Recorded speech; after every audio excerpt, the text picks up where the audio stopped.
Good morning friends. आइए अब आज के इस लेक्चर में मेथड्स ऑफ चार्जिंग की चर्चा करें। आवेशन की विधियां। किसी भी वस्तु को आवेशित करने के 3 मेथड्स दिए गए हैं। फर्स्ट, घर्षण द्वारा आवेशन, चार्जिंग बाय फ्रिक्शन। सेकेंड, चालन द्वारा आवेशन, चार्जिंग बाय कंडक्शन। थर्ड, प्रेरण द्वारा आवेशन, चार्जिंग बाय इंडक्शन। तो हम किसी भी वस्तु को कितने मेथड्स द्वारा आवेशित कर सकते हैं? 3 मेथड्स द्वारा। पहला, घर्षण द्वारा मतलब रगड़ कर। दूसरा, चालन द्वारा मतलब संपर्क में रखकर। और तीसरा, प्रेरण द्वारा मतलब उसके नजदीक रखकर।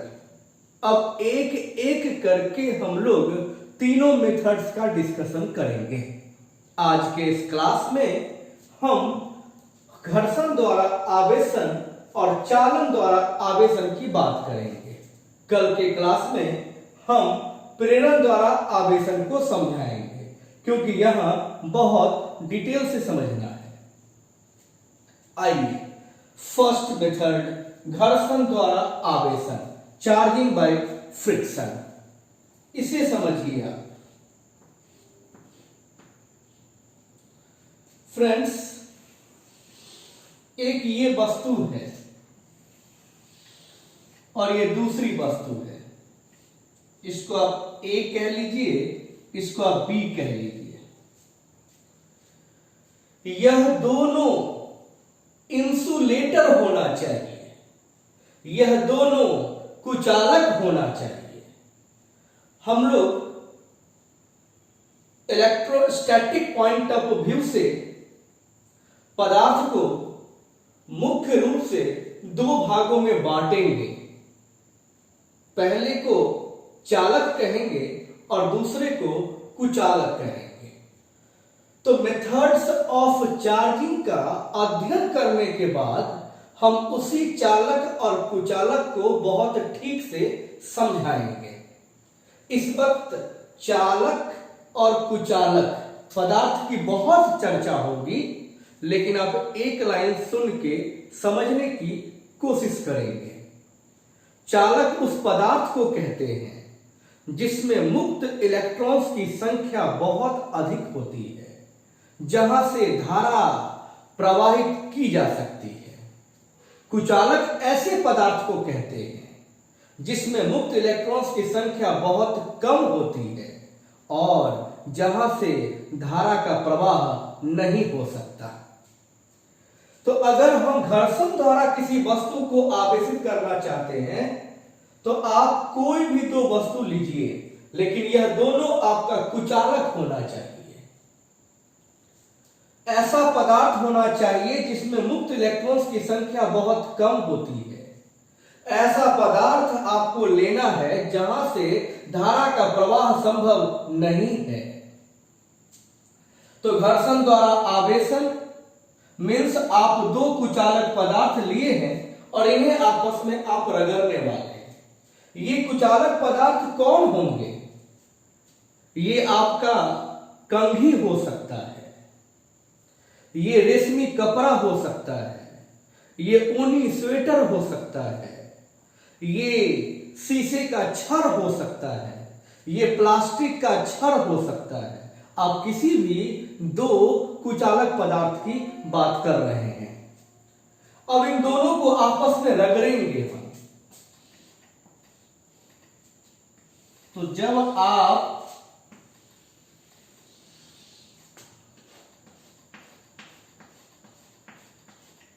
ए और बी को आपस में रगड़ेंगे तो हमारा प्रयोग कहता है कि किसी एक वस्तु से इलेक्ट्रॉन निकलकर दूसरे वस्तु में प्रवेश कर जाएगा। इलेक्ट्रॉन का निकलना किस वस्तु से होगा? किस वस्तु में ये आंखों से देखा नहीं जा सकता, ये या तो हमारा एक्सपेरिमेंट बतलाएगा या फिर एक डिवाइस है जो हम थोड़ा आगे डिस्कशन करेंगे, जिसका नाम है गोल्ड लीफ इलेक्ट्रोस्कोप, स्वर्ण पत्ती विद्युत दर्शी। यह एक उपकरण है जो किसी वस्तु पर उपस्थित आवेश की जांच कर सकता है। गोल्ड लीफ इलेक्ट्रोस्कोप स्वर्ण पत्ती विद्युत दर्शी ये बतला सकता है कि किससे इलेक्ट्रॉन निकल कर किस में प्रवेश किया है। लेकिन ऐसा नहीं होगा कि किसी एक से इलेक्ट्रॉन निकला, किसी दूसरे में प्रवेश किया, प्रयोग संख्या 1 में, फिर आप दूसरी बार प्रयोग करेंगे उन्हीं दो वस्तुओं के साथ, तो फिर किसी दूसरे से इलेक्ट्रॉन निकल के पहले में आ जाएगा। इलेक्ट्रॉन किससे निकलेगा ये निश्चित है। तो हम मान लेते हैं कि इस जगह से इलेक्ट्रॉन निकल के इसमें प्रवेश कर गया, इलेक्ट्रॉन ए से निकल के बी में प्रवेश कर गया। इसका कारण हम समझा सकते हैं कि कोई भी पदार्थ बहुत सारे मूल कणों से मिलकर बने हुए हैं, इलेक्ट्रॉन, प्रोटॉन और न्यूट्रॉन जैसे कण। तो यहां पर बात करी जाए अगर,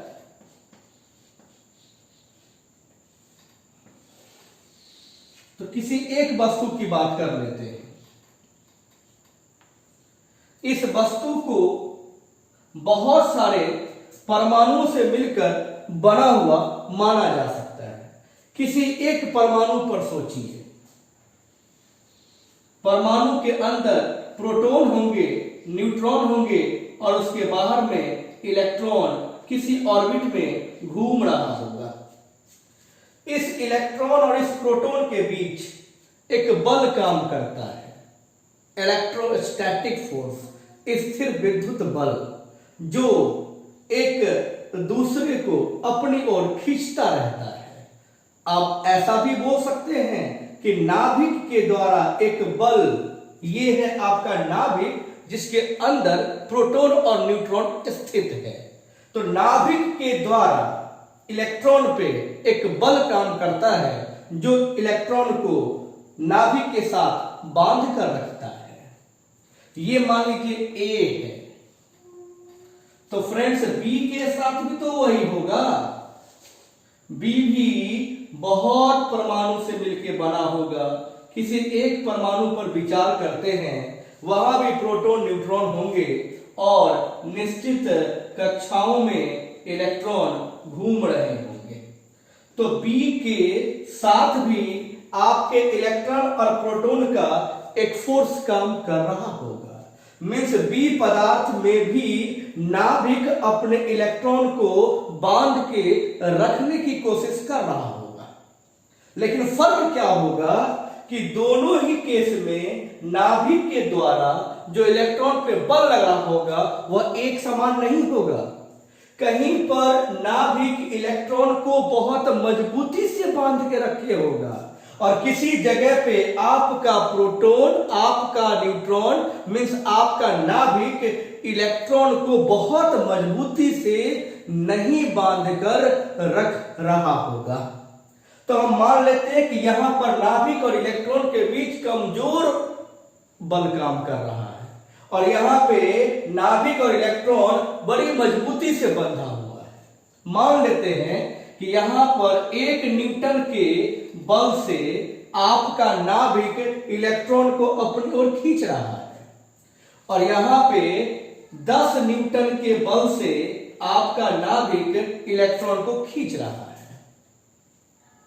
हम चाहते हैं कि इलेक्ट्रॉन यहां से निकल जाए, तो हम रगड़ते हैं मतलब हम उन पदार्थों को अपनी ऊर्जा देते हैं। इसको मैकेनिकल एनर्जी कहते हैं, यांत्रिक ऊर्जा। तो जैसे ही आप रगड़ते हैं, इसका मतलब आप यांत्रिक ऊर्जा दोनों पदार्थों को देते हैं। ये वो ऊर्जा है जो हमारे इलेक्ट्रॉन को पहुंचता है, ये वो ऊर्जा है जो इलेक्ट्रॉन को मिलता है और अगर ऊर्जा पर्याप्त हुआ तो वह उस परमाणु से निकल जाना चाहता है। इस दोनों इलेक्ट्रॉन की प्रवृत्ति अपने अपने परमाणु से निकल जाने की है। ये दोनों इलेक्ट्रॉन की प्रवृत्ति अपने नाभिक को छोड़ देने की है, नाभिक से अलग हो जाने की है। लेकिन कौन निकलेगा? नाभिक जिसको मजबूती से बांध के रखे हुए है उसको हमारी एनर्जी नहीं निकाल सकेगा। नाभिक से हमारा बंधन टूट जाएगा अगर नाभिक कमजोर तरीके से इलेक्ट्रॉन को बांध के रखे हुए हैं। तो यहां पर इलेक्ट्रॉन अपने नाभिक से कमजोर तरीके से बंधा हुआ है। इसका मतलब है कि यहां का इलेक्ट्रॉन निकलेगा और यहां प्रवेश कर जाएगा। इस प्रक्रिया में सिर्फ इलेक्ट्रॉन का ट्रांसफर होता है। इस प्रक्रिया में इलेक्ट्रॉन का ट्रांसफर हमेशा इंटीजर्स में होगा, पूर्णांक संख्याओं में होगा। एक इलेक्ट्रॉन का ट्रांसफर होगा, 2 इलेक्ट्रॉन का ट्रांसफर होगा, यहां 1.5 इलेक्ट्रॉन का, 2.5 इलेक्ट्रॉन का ट्रांसफर नहीं होगा। और इस प्रक्रिया में इलेक्ट्रॉन का न तो उत्पत्ति होता है और न ही उसका विनाश होता है। एक वस्तु से इलेक्ट्रॉन निकलेगा और दूसरे वस्तु में प्रवेश कर जाएगा। आपको तो पता है कि जिस वस्तु से इलेक्ट्रॉन निकलेगा वो हो जाएगा धन आवेशित और जिसमें प्रवेश करेगा वो हो जाएगा ऋण आवेशित। तो ये वस्तु हो चुका है आपका धन आवेशित और ये वस्तु ऋण आवेशित। जितना इलेक्ट्रॉन यहां से निकलेगा उतना ही इलेक्ट्रॉन वहां प्रवेश करेगा। मतलब यहां पर चार्ज अगर Q होगा तो यहां भी चार्ज आपका Q होगा। इसी प्रक्रिया को घर्षण द्वारा आवेशन कहते हैं। घर्षण द्वारा आवेशन में हमें कौन कौन सा पॉइंट्स कंक्लूड करना चाहिए? फर्स्ट पॉइंट, यह सिर्फ और सिर्फ इंसुलेटर्स के लिए ही लागू होता है। कुछ अलग पदार्थों में ही हम इस मेथड का इस्तेमाल करते हैं। दूसरा पॉइंट, वह दोनों वस्तु जिन्हें हम आपस में रगड़ते हैं वह आवेशित होती है एक समान आवेश से, लेकिन आवेश की प्रकृति विपरीत होती है। एक पे 10 कूलम आवेश उत्पन्न होगा तो दूसरे पर भी 10 कूलम ही होगा। एक पॉजिटिव होगा तो एक आपका नेगेटिव होगा। इन प्रक्रियाओं में आवेश के संरक्षण सिद्धांत का पालन भी बहुत अच्छी तरीके से होता है। देखिए, रगड़ने से पहले इस पर आवेश कितना था? 0। रगड़ने से पहले इस पे आवेश कितना था? 0। मीन्स रगड़ने से पहले कुल आवेश आपके सिस्टम का कितना था? 0 + 0 = 0। और रगड़ने के बाद आपके सिस्टम का कुल आवेश कितना है? +Q - Q means 0। तो टोटल आवेश रगड़ने से पहले जितना था रगड़ने के बाद भी उतना ही है। तो हमारा आवेश संरक्षण सिद्धांत का भी पालन होता है। दो और खास बात, माय डियर फ्रेंड्स, घर्षण द्वारा आवेशन विधि का इस्तेमाल तब भी हम कर सकते हैं जब एक वस्तु कुचालक हो और एक वस्तु चालक हो। लेकिन घर्षण द्वारा आवेशन का इस्तेमाल तब नहीं कर सकते हैं जब दोनों ही वस्तु आपका चालक हो।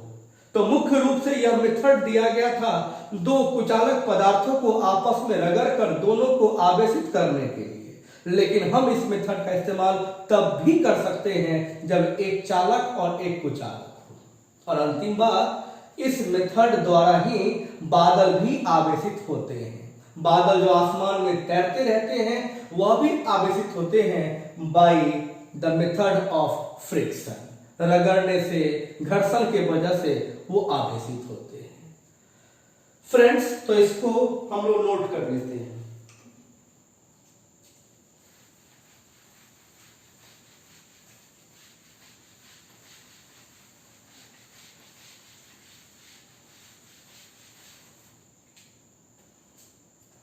इस पॉइंट में लिखेंगे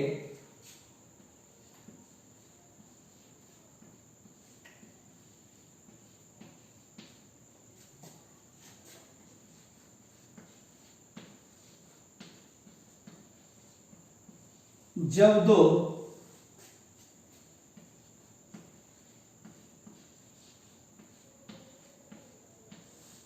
कुचालक पदार्थों को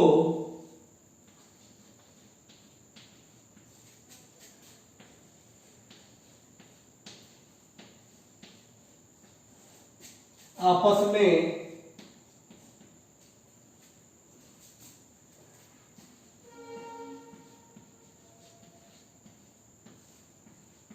रगड़ा जाता है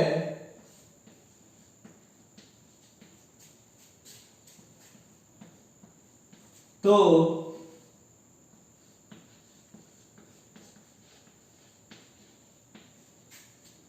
इलेक्ट्रॉन्स के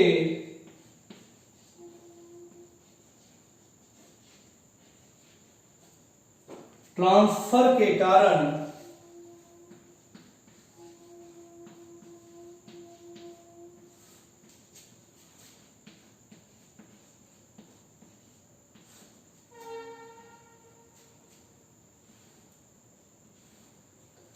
जब दो कुचालक पदार्थों को आपस में रगड़ा जाता है तो इलेक्ट्रॉन्स के ट्रांसफर के कारण दोनों पदार्थ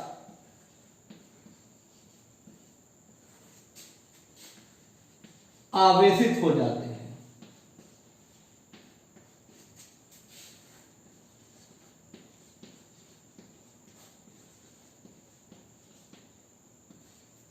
ओके,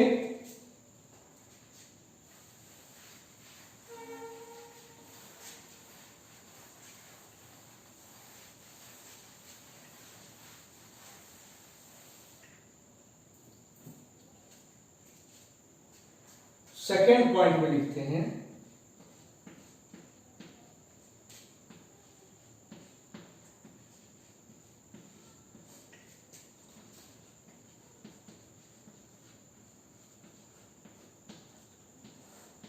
दोनों वस्तुओं पर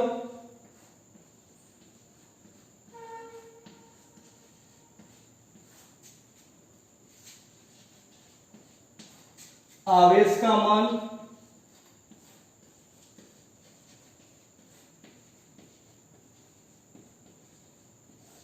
एक समान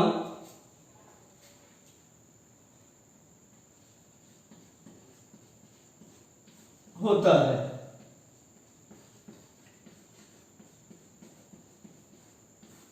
जबकि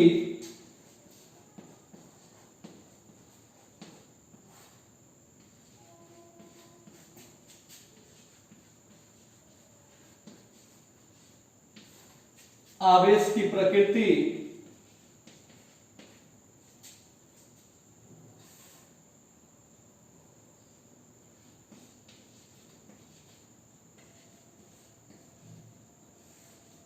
एक दूसरे के विपरीत होती है।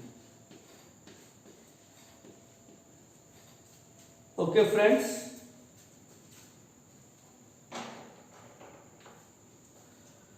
तीसरा पॉइंट,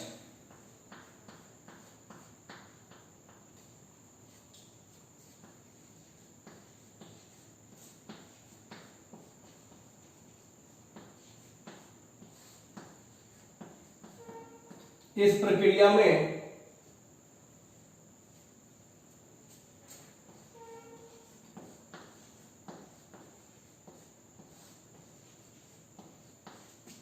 आवेश के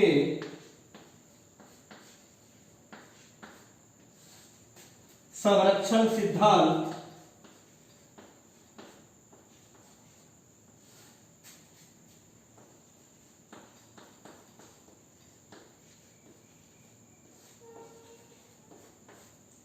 के नियम का भी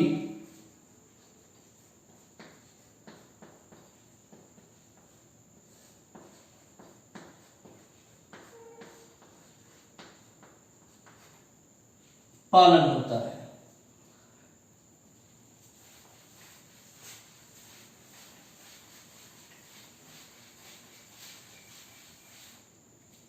और चौथा पॉइंट,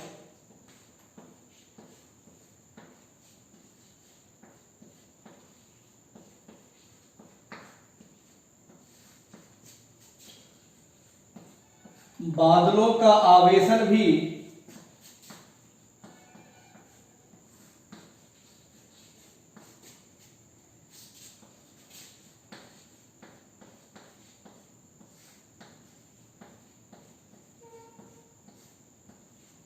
घर्षण द्वारा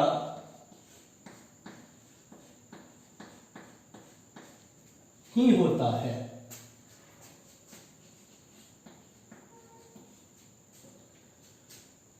एक एग्जाम्पल इसमें आप लिख लीजिए जो कि हमेशा से फेमस रहा है।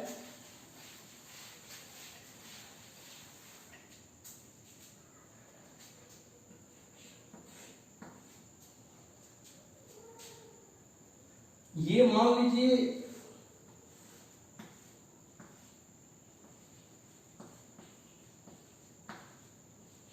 आपके पास ग्लास रॉड है, शीशे का छड़ है,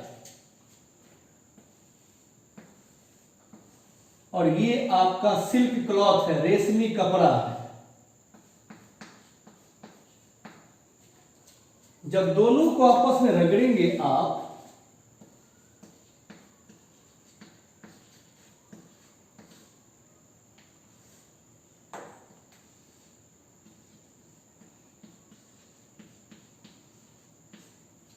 तो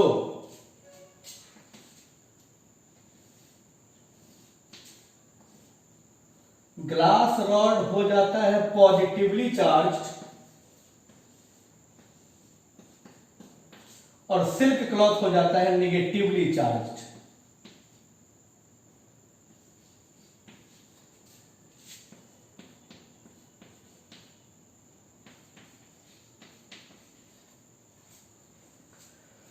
तो ये भी एक क्वेश्चन अराइज हो सकता है कि जब हमने ग्लास रॉड को सिल्क क्लॉथ के साथ रगड़ा तो ग्लास रॉड ही धन आवेशित और सिल्क क्लॉथ ऋण आवेशित क्यों हुआ? तो आंसर है कि ग्लास रॉड के अंदर जितने भी परमाणु होंगे उन परमाणुओं का नाभिक अपने अपने इलेक्ट्रॉन को उतनी मजबूती से बांधकर नहीं रखा हुआ है जितनी मजबूती से नाभिक इलेक्ट्रॉन को बांधकर सिल्क के अंदर रखा हुआ होगा। यहाँ के किसी परमाणु के अंदर का नाभिक अपने इलेक्ट्रॉन को बहुत मजबूती से बांधकर रखे हुए हैं, इसीलिए आप जब इस दोनों को रगड़ते हैं तो सेम एनर्जी देते हैं। उस एनर्जी में यहाँ का इलेक्ट्रॉन उस पदार्थ में ट्रांसफर हो जाता है, यहां से इलेक्ट्रॉन आसानी से निकल जाता है। आवेश का मान दोनों पर एक समान होगा, यहां पर चार्ज होगा Q तो यहां भी चार्ज होगा Q, बट एक जगह चार्ज होगा पॉजिटिव, एक जगह चार्ज होगा निगेटिव। तो हम लोग चार्जिंग बाय फ्रिक्शन, घर्षण द्वारा आवेशन में ये एक सिंपल सा बात सीखे कि जब दो कुचालक पदार्थ को आपस में रगड़ते हैं तो वह आवेशित हो जाता है इलेक्ट्रॉन के ट्रांसफर के वजह से। अंतिम बात लिख लिया जाए।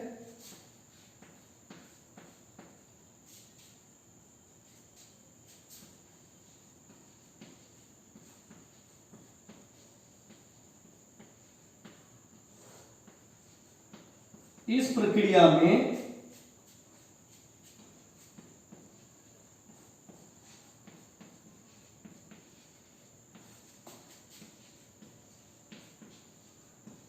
एक चालक पदार्थ का भी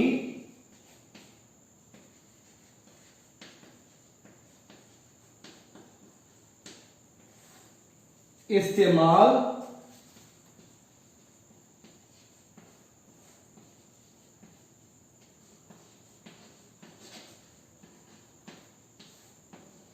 किया जा सकता है,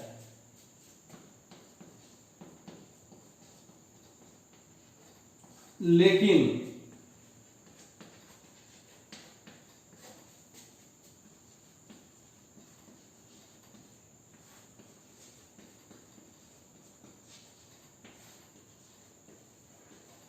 दोनों पदार्थ चालक नहीं होना चाहिए।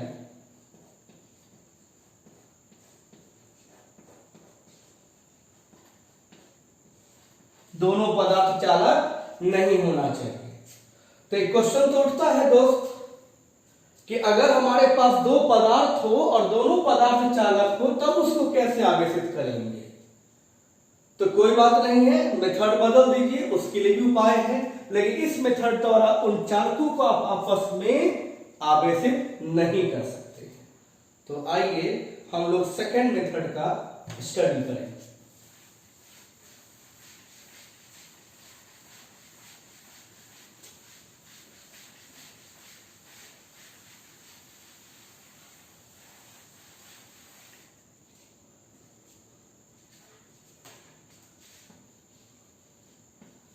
मेथड बी,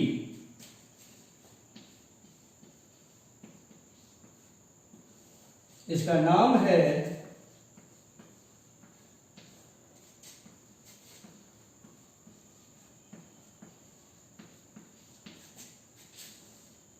चालन द्वारा आवेशन। फ्रेंड्स,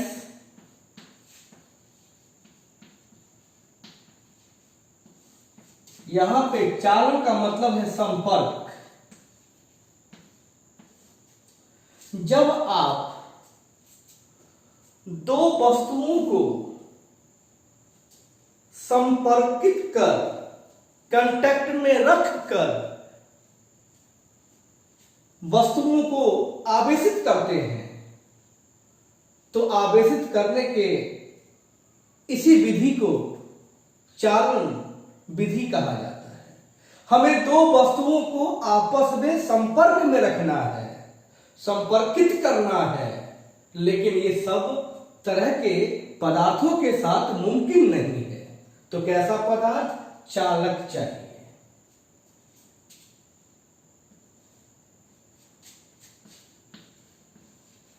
जब दो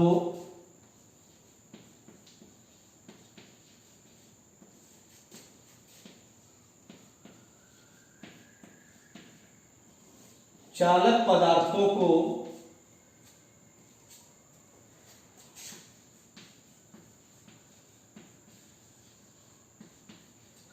संपर्कित किया जाता है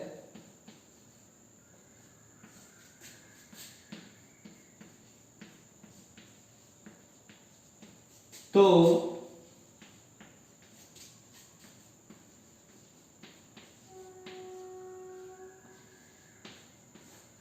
आवेश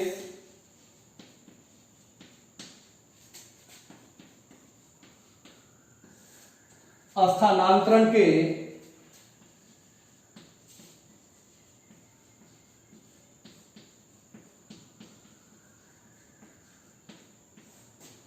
इसी प्रक्रिया को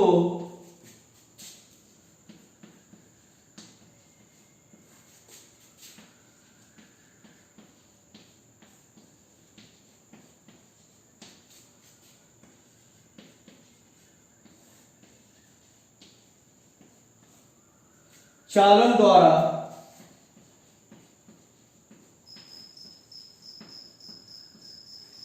आवेशन कहा जाता है। चालन मतलब यहां पे संपर्क है, कांटेक्ट है। जब दो चालक पदार्थों को संपर्कित किया जाता है, आपस में संपर्क में रखा जाता है, तो आवेश स्थानांतरण की इसी प्रक्रिया को चालन द्वारा आवेशन कहा जाता है। मतलब ये हुआ कि जब आप चालक पदार्थों को आपस में संपर्क में रखेंगे तो आवेश का स्थानांतरण प्रारंभ हो जाता है। एक आवेशित वस्तु लीजिएगा, एक उदासीन वस्तु लीजिएगा। जब एक आवेशित वस्तु को एक उदासीन वस्तु के संपर्क में रखते हैं, आवेशित वस्तु लेना होगा एक और एक आपको लेना होगा उदासीन वस्तु। उदासीन वस्तु वो वस्तु होगा जिस वस्तु को आप आवेशित करना चाहते हैं। तो आप क्या करिए, एक उदासीन वस्तु को अपने पास पहले से जो मौजूद होगा आवेशित वस्तु उसके संपर्क में रख दीजिए। तो जैसे ही आप एक आवेशित वस्तु के संपर्क में एक उदासीन वस्तु को रखिएगा, दोनों वस्तुओं को एक तार से जोड़िएगा या संपर्क में रखिएगा, आवेश का प्रवाह प्रारंभ हो जाएगा। ये आवेश का प्रवाह तब तक होता रहेगा जब तक कि दोनों का पोटेंशियल, दोनों का विभव एक समान ना हो जाए। ये पोटेंशियल बहुत डिटेल्स में हम लोग आगे सीखेंगे, लेकिन इस वक्त हम पोटेंशियल को समझाने की कोशिश जरूर करेंगे। तो आप दो वस्तु लीजिए, शर्त है कि दोनों ही आपका चालक होना चाहिए, एक होना चाहिए आवेशित और एक होना चाहिए उदासीन। दोनों को संपर्क में रखिए या संपर्क में रखने का दूसरा तरीका किसी तार से जोड़ दीजिए। आवेश का फ्लो स्टार्ट हो जाएगा और ये फ्लो पोटेंशियल के बराबर होने तक होता रहेगा, वस्तु आवेशित हो जाएगा। इस प्रक्रिया में भी कुछ बात को कंक्लूड करना चाहिए। पहला, आवेशित वस्तु का आवेश कुछ घट जाएगा और जितना घटेगा उदासीन वस्तु के पास वो आवेश पहुंच जाएगा। अगर आपका आवेशित वस्तु धन आवेशित है, तो उदासीन वस्तु जब आवेशित होगा तो वो भी धन आवेशित होगा। अगर आपका आवेशित वस्तु ऋण आवेशित है तो उदासीन वस्तु जब आवेशित होगा तो ऋण आवेशित ही होगा। जैसा आवेश आपके पास होगा उसी आवेश का ट्रांसफर होगा। तो देखते हैं पॉइंट नंबर 2,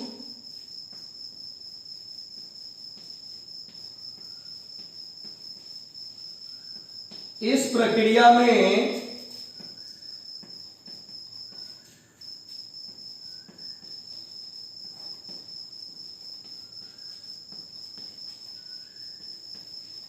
एक आवेशित चालक लेते हैं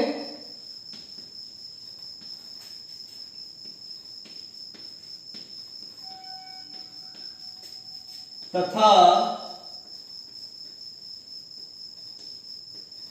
इसे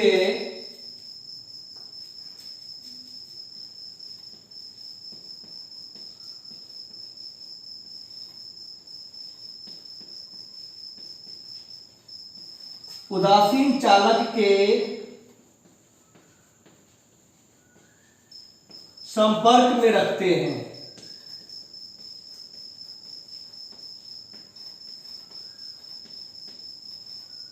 तो आप एक आवेशित चालक लीजिए और उसको उदासीन चालक के संपर्क में रख दीजिए। तो रख के देखते हैं।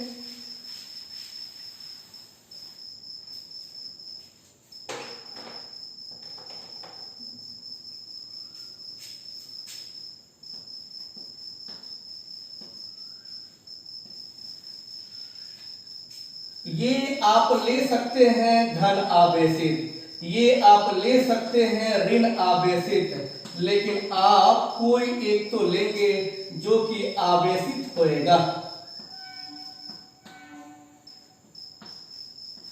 और ये कोई ना कोई चालक होना चाहिए।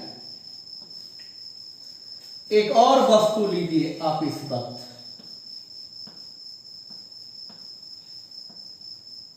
और ये है आपका उदासीन।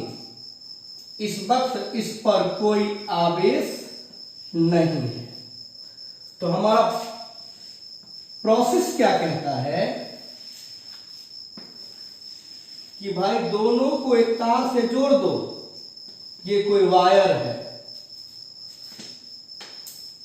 इस पर जितना चार्ज का मान था पहले उतना नहीं रहेगा। जैसे मान लीजिए कि इस पे चार्ज का मान था 100 माइक्रोकूलम, मान लिया इस पे चार्ज था 0 माइक्रोकूलम। तो इन दोनों को अगर जोड़ देंगे तो आपके पास टोटल चार्ज कितना था 100 प्लस 0 100 माइक्रोकूलम। तो अभी भी रहेगा 100 माइक्रोकूलम, लेकिन यहां का चार्ज कुछ वहां चला जाएगा। इसका मतलब है कि यहां चार्ज का कुछ लॉस हो जाएगा। तो मान लीजिए अब इस पे बचा हुआ है 80 माइक्रोकूलम चार्ज, तो वहां कितना होना चाहिए? तो टोटल चार्ज कितना है 100, तो वहां भी होना चाहिए 100 होने से कितना चार्ज 20 माइक्रोकूलम का चार्ज होना चाहिए। मतलब ये हुआ कि इस प्रक्रिया में जो वस्तु आपके पास पहले से आवेशित होता है उसका आवेश थोड़ा सा लॉस होता है और उदासीन वस्तु उस आवेश को गेन करता है, उस आवेश को प्राप्त करता है। अब बहुत महत्वपूर्ण बात यह है कि हम ऐसा मान लेते हैं, यह कन्वेंशन है, कॉन्सेप्ट नहीं है कि ये पॉजिटिव चार्ज का फ्लो हुआ और उस वस्तु में चला गया, और ये फ्लो तब तक होगा जब तक कि दोनों का पोटेंशियल एक समान न हो जाए। फ्रेंड्स, पोटेंशियल पर आप ध्यान दीजिएगा, बस एक शब्द याद रखिए। मान लेते हैं कि दोनों का पोटेंशियल एक समान हो चुका है, तो अब आवेश ट्रांसफर बंद हो चुका है। अब तार हटा सकते हैं, इस पे 80 इस पे 20 माइक्रोकूलम रह जाएगा। अगर ये निगेटिव चार्ज लिए होते तो ये निगेटिव चार्ज होता। चार्ज का मान पहले टोटल जितना था बाद में भी टोटल आपको उतना ही मिलेगा, और प्रक्रिया प्रारंभ होगा पोटेंशियल में अंतर के कारण और प्रक्रिया समाप्त होगा पोटेंशियल के एक समान हो जाने पर। अब हमको ये बतलाना है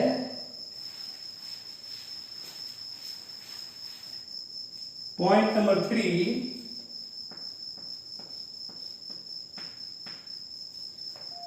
इस प्रक्रिया में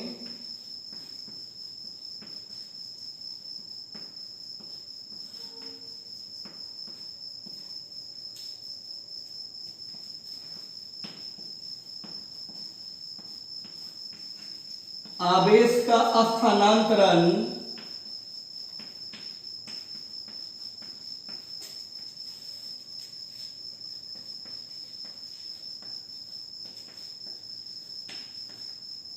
विभव में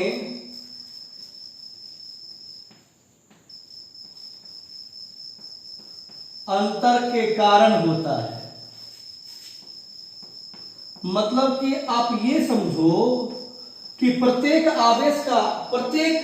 आवेशित वस्तु का अपना अपना विभव होता है, और जब उन वस्तुओं को आपस में संपर्क में लाएंगे तो विभव के असमान होने के वजह से आवेश का प्रवाह प्रारंभ हो जाता है, और ये आवेश का प्रवाह तब तक होता है जब तक कि दोनों का विभव एक समान ना हो जाए।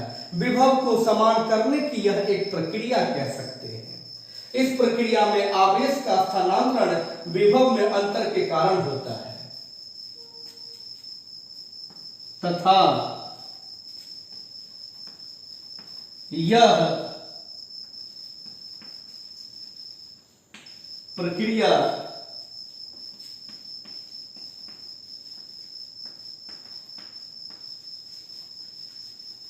पोटेंशियल मतलब विभव, पोटेंशियल के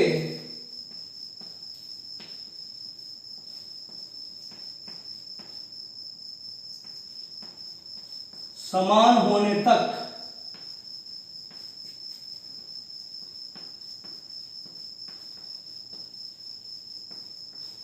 होता रहता है।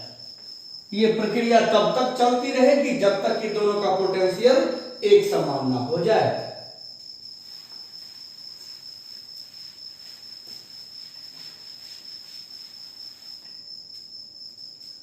पॉइंट नंबर 4, हम एक एग्जांपल से समझाने की कोशिश करते हैं ये पोटेंशियल क्या होता है। ये देखिए, बाल्टी है और ये भी बाल्टी है। दोनों बाल्टी में दो फर्क है।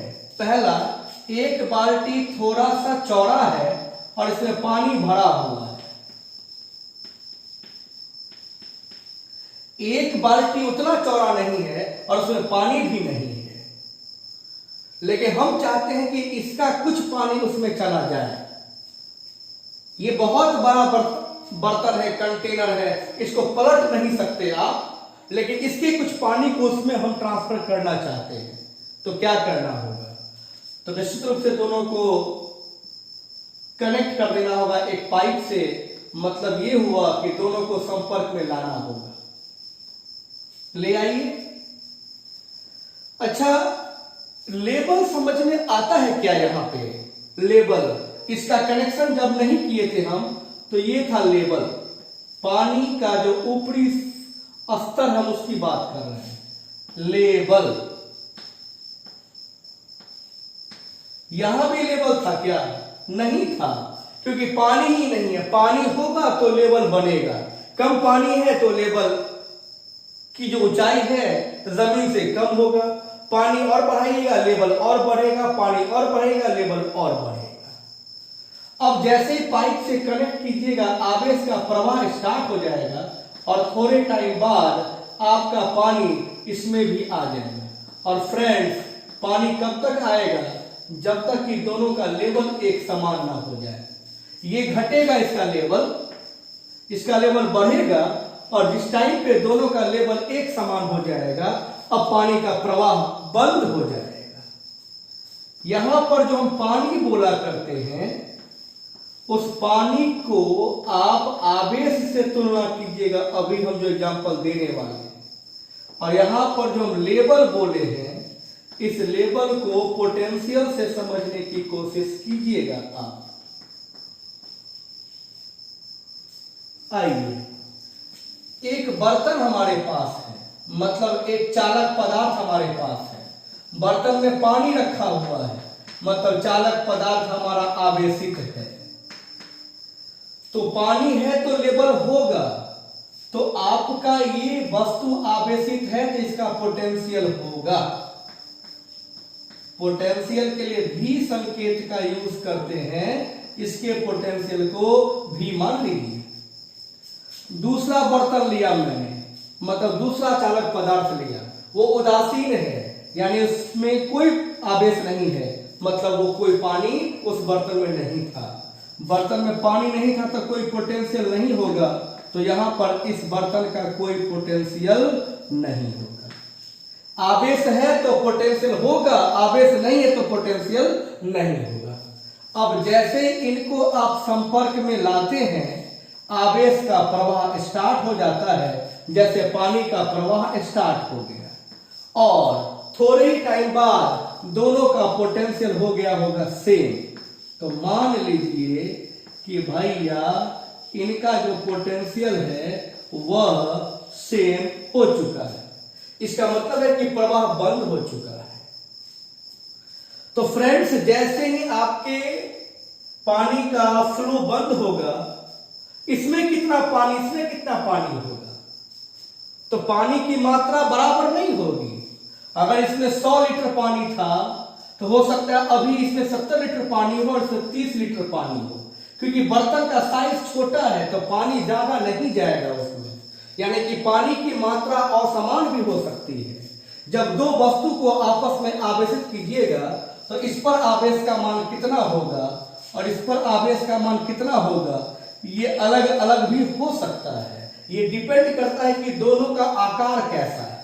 अगर दोनों समरूप है, दोनों एक समान आकार प्रकार का है, अब इस बाल्टी का जैसा साइज है इस बाल्टी का भी वैसा ही साइज होता, तो निश्चित रूप से लेवल भी एक समान होता और पानी की मात्रा भी एक समान होता।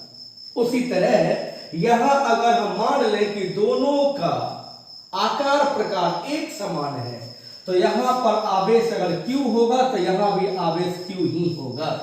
मतलब इसको आपने पहले दिया था 100 माइक्रोकूलम चार्ज, इसका चार्ज था 0 माइक्रोकूलम, तो सिस्टम का टोटल चार्ज हो गया 100 प्लस 0 100 माइक्रोकूलम। अब जैसे ये वस्तु आवेशित हो गया और आप जान गए कि पोटेंशियल एक समान हो चुका है, ये शर्त है कि दोनों आइडेंटिकल है, दोनों एक समान आकार प्रकार का है, तो ये कंफर्म हुआ कि आवेश का मान एक समान होगा। यहां 100 माइक्रोकूलम, यहां 0 माइक्रोकूलम, दोनों को जोड़कर 2 से भाग दे दीजिए।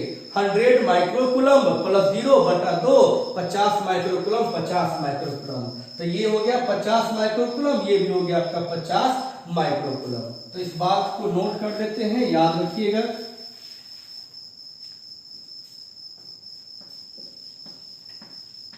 अगर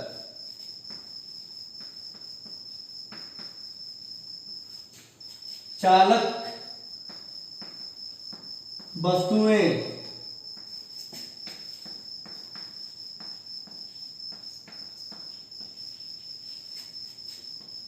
आइडेंटिकल हो, आइडेंटिकल मतलब एक समान,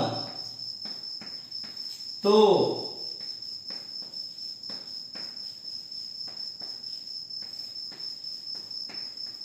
आवेशित हो जाने पर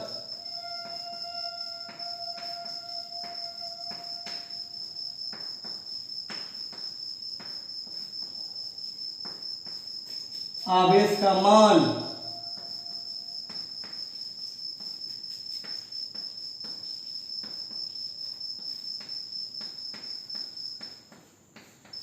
एक समान होगा। अंतिम पॉइंट लिख दें,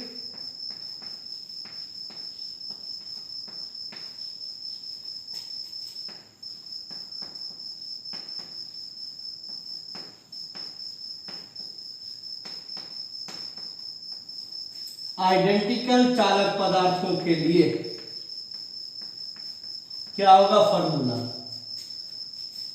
तो Q बराबर पहले बॉडी का चार्ज संपर्क में लाने से पहले Q1, दूसरे बॉडी का चार्ज संपर्क में लाने से पहले Q2, जोड़ के 2 से भाग दे दीजिए, यह दोनों वस्तु पर आवेश का मान हो जाएगा।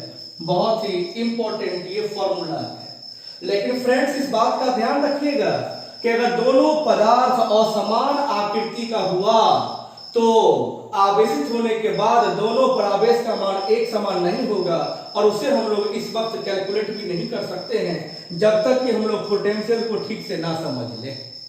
हमने पोटेंशियल को अभी बिल्कुल नहीं समझाया है, लेकिन एक रिलेशन मैंने दिया कि जिस तरीके से दो बर्तन के बीच पानी का प्रवाह होता है, उसी तरीके से दो चालक पदार्थों के बीच भी आवेश का प्रवाह होता है।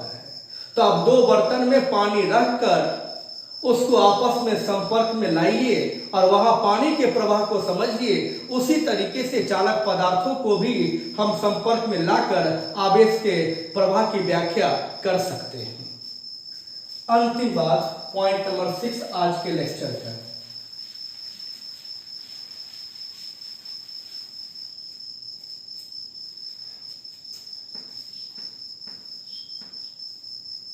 फ्रेंड्स,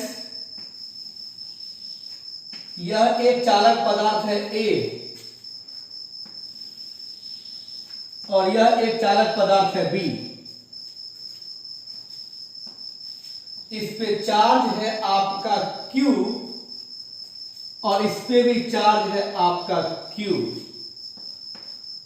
दोनों आइडेंटिकल है, यानी दोनों का आकार प्रकार एक समान है और दोनों ही आवेशित है, और इस वक्त हमने दोनों को धन आवेशित ही मान रखा है। ध्यान से सुनिएगा। अब हमारे पास एक तीसरा वस्तु है C, जो कि इस वक्त उदासीन है।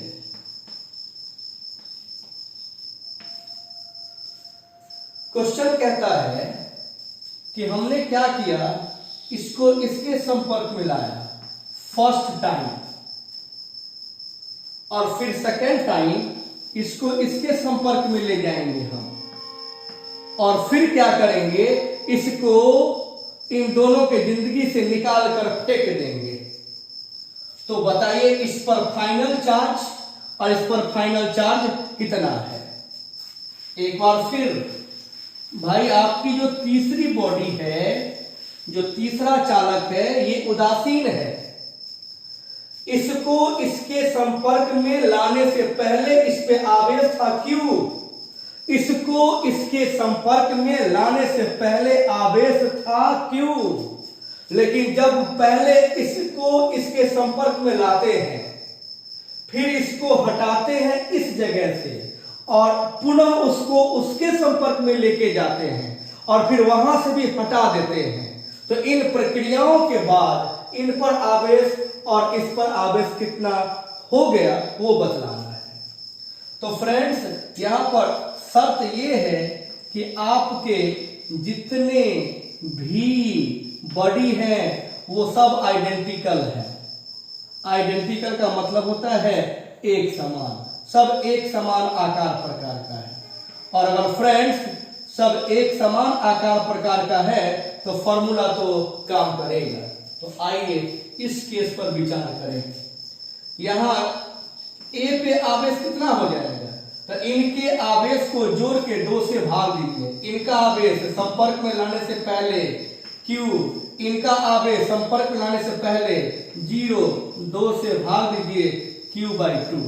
यही आवेश A पर भी हो गया और यही आवेश C पर भी हो गया। अभी A और C पर यही आवेश है Q/2, तो यहां पर लिख देते हैं A पर आवेश Q/2 प्राप्त हो गया। एक बात हो गई। अब इसकी कहानी खत्म। अब इसको उठा करके उसके संपर्क में लेके जाइए। तो जब आप इसके संपर्क में लेके आएंगे तब B पर कितना आवेश हो जाएगा, तो संपर्क में लाने से पहले इसका आवेश और इसका आवेश दोनों को जोड़कर 2 से भाग दीजिए। तो इसका आवेश कितना Q, इसका आवेश कितना, ये जो इस वक्त उस पर आ चुका है Q/2, और इसको 2 से भाग दीजिए। तो ये हो जाएगा 2Q + Q, 3Q और/2, और ये 2 मतलब 4। और ये आवेश अब किस पे आ चुका है, सी पे। सी का आवेश बदल के हो चुका है 3q/4, लेकिन हमको तो केवल ए और बी पर बताना था, तब बी पर चार्ज कितना आ चुका है, 3q/4। तो हमारा ये आंसर हो जाएगा ऐसे क्वेश्चंस के लिए फ्रेंड कि ए पर चार्ज q/2 और बी पर चार्ज 3q/4। किसी भी वस्तु को आवेशित करने के टोटल 3 मेथड्स हैं। 2 मेथड की चर्चा कर लिए हैं, charging by friction, charging by conduction. आप ठीक से इसको रिवाइज कीजिए, फेयर कीजिए, और हम अगले लेक्चर में चार्जिंग बाय इंडक्शन की बात करेंगे। लेकिन एक बहुत इंपॉर्टेंट बात माय डियर फ्रेंड्स, समस्तीपुर में कुछ ऐसे टीचर्स हैं जो वीडियो लेक्चर में पूरी तैयारी के साथ पढ़ाने नहीं आ रहे हैं। हालांकि टीचर हैं तो वो रिस्पेक्ट लेने देने के काबिल हैं, लेकिन कुछ लोग इसमें भी नहीं आते हैं। हमें कुछ लोगों ने बतलाया कि वीडियो लेक्चर्स में वो बतला रहे थे कि कूलम्ब्स लॉ केवल 2 स्थिर आवेशों के बीच ही काम करता है, और उस बात को बतलाने के दौरान किसी दूसरे पर कमेंट जैसा कर रहे थे। फ्रेंड्स, ऐसे लोगों को आप लोग ही समझा दीजिए कि फिजिक्स पढ़ें, नहीं तो 98352 91352 पर कांटेक्ट करें। हम वही मिलेंगे जहां वो होंगे और समझाएंगे हम कि कूलम्ब का नियम 2 स्थिर आवेशों के बीच तो काम करता ही है, लेकिन अगर एक आवेश को गतिशील बना दिया जाए और एक आवेश स्थिर रहे तो भी काम करेगा। और इलेक्ट्रोस्टैटिक्स के अंदर स्थिर आवेशों का ही सिर्फ अध्ययन नहीं करते हैं, स्लो मूविंग चार्ज का भी अध्ययन करते हैं। उन्हें नहीं पता है तो बच्चों को गलत न पढ़ाएं, और खासकर मेरे जैसे टीचर से तो बिल्कुल ना उलझें, क्योंकि हम कद में नाटे हैं। ये कमेंट करिए चलेगा, मेरी हैंडराइटिंग अच्छी खराब है, इतना बर्दाश्त कर लेंगे। हमारे पास व्यवहार नहीं है, आचरण की कमी है, ये बर्दाश्त कर लेंगे। लेकिन फिजिक्स में उंगली हुआ ना तो मुंह में दोनों हाथ दे करके जबरा चीर देंगे हम, फिर हमको आप बाद में पहचान पाइएगा।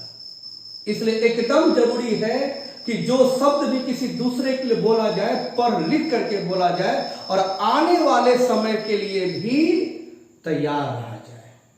ऐसे ही बोल करके काम नहीं चलेगा।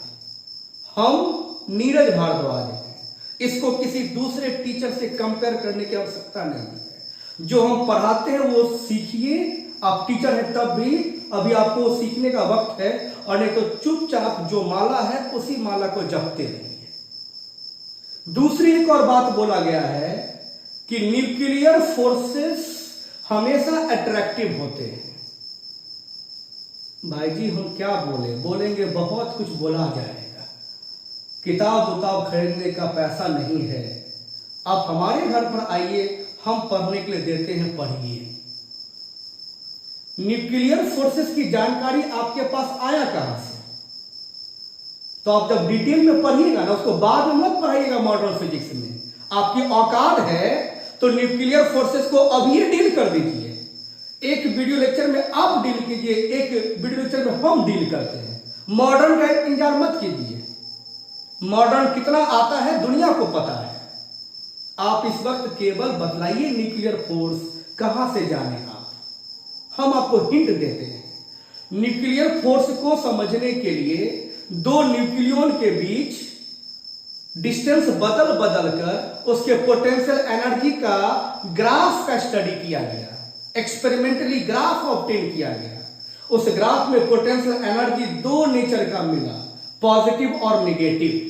और आपको तो पता होगा शायद कि अगर पोटेंशियल एनर्जी नेगेटिव होगा तो न्यूक्लियर फोर्सेस अट्रैक्टिव नेचर के होंगे, और अगर पोटेंशियल एनर्जी पॉजिटिव हुआ तो आपका न्यूक्लियर फोर्स रिपल्सिव नेचर का है। हम बहुत डिटेल्स इस वक्त नहीं बताएंगे, नहीं तो आप किताब में पढ़ने से पहले ही सीख जाइएगा। लेकिन आप इस बात को समझिए कि न्यूक्लियर फोर्स अट्रैक्टिव और रिपल्सिव दोनों नेचर का होता है। और दूसरा, इलेक्ट्रोस्टैट के अंदर हम स्लो मूविंग चार्ज का स्टडी करते हैं और कूलम्ब्स लॉ में हम वैसे कंडीशन में भी इस्तेमाल करते हैं जहां चार्ज दो में दोनों रेस्ट में तो हो ही, बट एक रेस्ट और एक मोशन में हो तब भी होगा। और इसके अलावा कोई भी कॉन्सेप्ट पर डिस्कशन करना हो, हम हमेशा तैयार हैं। आपको इसके लिए कभी सोचने की जरूरत नहीं है। सुनने वाले जितने भी लोग हैं उनका कोई भी फोन आएगा, हम इमीडिएट रिसीव करेंगे, भले हमारा फोन चाहे आप रिसीव करो या ना करो। Okay my dear friend, thank you. हम नेक्स्ट लेक्चर में मिलते हैं।